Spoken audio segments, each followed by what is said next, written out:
Welcome to our weird world, where each week we gather around the bonfire to uncover the world's most fascinating legends and mysteries. Tonight, we bring you the tale of Stingy Jack. So sit back, relax, and let the flames of our virtual campfire guide you through the misty paths of Ireland. Once, long ago, in a small mist-covered village nestled in the heart of Ireland, there lived a man known far and wide as Stingy Jack. He was a man with a reputation, and not a good one. Known for his sharp wit, silver tongue, and even sharper greed, Jack was a man no one trusted. He was a drunk, a cheat, and a swindler. But above all else, he was stingy. So stingy, in fact, that his name became a byword for miserliness. Yet for all his faults, Jack had something that made him notorious beyond his small village: his dealings with the devil himself. Jack's real name has been lost to time, for his actions earned him the infamous moniker Stingy Jack.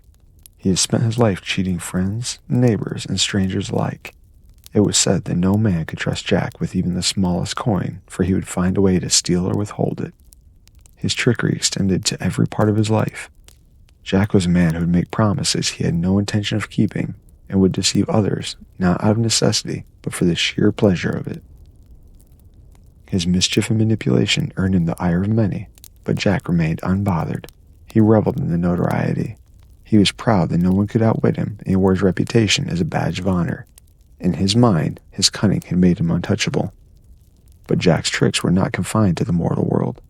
It is said that one night, after many years of swindling and deceit, his infamy reached the ears of someone, or something, far more dangerous: the devil himself. One fateful evening, as Jack sat in a tavern, greedily guzzling ale and boasting of his exploits, he felt a chill crawl down his spine. The air in the room grew thick, and the light from the fire seemed to dim. Jack looked up, and there, sitting across from him at the table, was a figure unlike any he had ever seen. The man was tall and draped in a dark, ragged cloak, but his eyes, those burning red eyes, left no doubt in Jack's mind who he had come to visit. It was the devil, come to collect the soul of a man who had long evaded the consequences of his actions. "Jack," the devil said in a low, cold voice, "your time has come. You've lived a life of deceit and greed, and now your soul is mine."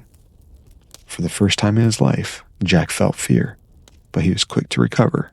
His mind, as sharp as ever, began to race. Jack knew he could not defeat the devil in a direct confrontation, but perhaps he could trick him, just as he had tricked so many others in the past. "Ah, devil," Jack said, leaning back in his chair and mustering a cocky grin. "I knew you'd come for me sooner or later, but before you take me, how about one last drink for the road? After all, a condemned man deserves a final wish, don't you think?"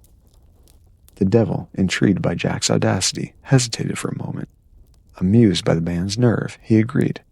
"Very well, one last drink." Jack motioned to the bartender for more ale, but when the drink was brought, Jack made a show of patting his pockets and looking concerned. "Ah, it seems I left my coin at home," Jack said, shaking his head dramatically. "How embarrassing, especially with the devil himself as my guest." The devil raised an eyebrow. "What do I care for your money, Jack?" "Well," Jack continued, "I thought perhaps you might turn yourself into a coin so I can pay the bartender. Once I settle my tab, you can change back, and then we'll be on our way. No fuss and no bother." The devil, amused and confident that no mere mortal could outsmart him, agreed to this simple request. With a flash of fire and brimstone, the devil transformed himself into a silver coin and landed on the table. But Jack was quicker than anyone expected. The moment the devil coin hit the table, Jack snatched it up and stuffed it into his pocket. And in that very pocket was a small silver cross that Jack always carried with him, an object of faith that, despite Jack's lack of piety, held a power the devil could not overcome. Trapped in the form of a coin and held against a cross, the devil found himself powerless, unable to escape Jack's grasp. With the devil caught in his clutches, Jack leaned back, feeling victorious. For a long while, he simply sat there, savoring the moment. Here was Jack, a mere mortal who had tricked the Prince of Darkness himself. But Jack knew he couldn't keep the devil trapped forever. He needed to make a deal. "Well, devil," Jack said, his voice full of mock sympathy, "it seems you've been bested. But I'll make you an offer. I'll let you out of that coin, and in return, you must promise not to take my soul for another 10 years. If you turn back, I'll consider that the acceptance of our bargain." The devil, Furious but helpless, had no choice but to agree. With a sharp nod, Jack released the devil from his prison. In a burst of smoke and sulfur, the devil returned to its true form, eyes blazing with anger. But a deal had been struck, and the devil, bound by his word, vanished, leaving Jack to live out his decade in peace. For 10 years, Jack lived as he always had, cheating, lying, and swindling. He thought himself invincible, but the years passed quickly, and soon enough, the devil returned to collect what was rightfully his. This time, Jack was prepared. Once again, he found himself face to face with the devil, and once again, his cunning mind began to work. He knew he couldn't use the same trick twice, so he devised a new plan. "All right, devil," Jack said, feigning resignation. "I'm ready to go with you. But before we head off to hell, could you do me one last favor? I've been hungry for days, and there's an apple tree just over there. Could you climb up and pick me an apple before we go?" The devil, eager to finish his business at hand, agreed and climbed the tall apple tree. But no sooner had he reached the highest branch than Jack sprung into action. Grabbing a knife from his belt, Jack quickly carved a cross into the bark of the tree, trapping the devil in its branches. The devil roared with fury, but once again he was caught in Jack's trap. "Let me down, Jack," the devil demanded. Jack, laughing to himself, made another deal. "I'll let you down, devil, but only if you promise never to take my soul. Not now, not ever."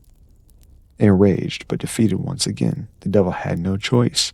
He agreed, and Jack carved the cross from the tree, allowing the devil to climb down. In a cloud of smoke, the devil disappeared, vowing never to return for Jack's soul. With the devil's promise secured, Jack thought he had won. He believed he had outwitted both the forces of heaven and hell.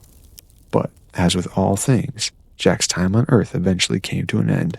His body grew old, his mind sharp but weary, and one cold night, Jack passed away. It was only then that Jack realized the true consequences of his actions. Upon arriving at the gates of heaven, Jack was turned away. His life of deceit, greed, and trickery had left his soul unworthy of entry into paradise. But Jack was not concerned. He knew he still had a chance to beat the devil, and his promise to fall back on. Confident, Jack descended into hell, where he approached the gates and demanded entrance. But the devil, true to his word, refused Jack's soul. "You may not enter hell, Jack," the devil said with a wicked grin. "You made sure of that yourself."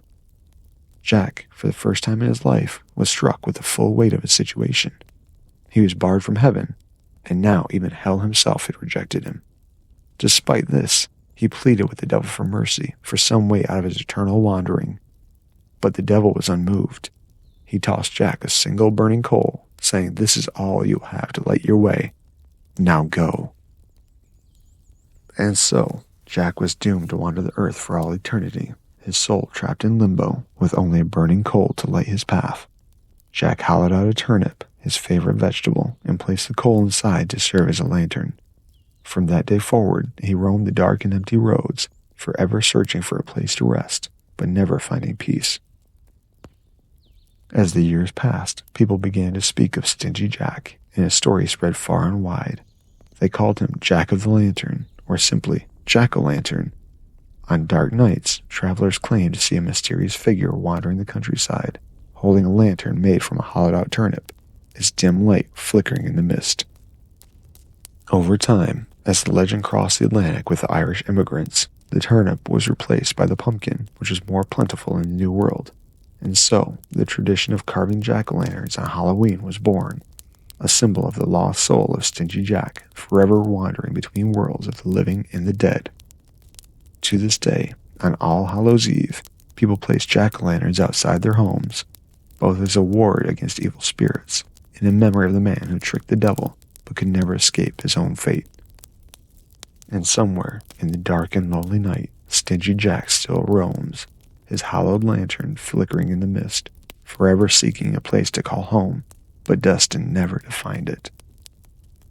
As we leave you here, remember, the legends of our weird world are boundless. If you've enjoyed the stories, please share, like, and subscribe to our channel for more content. Your support enables us to keep the past alive.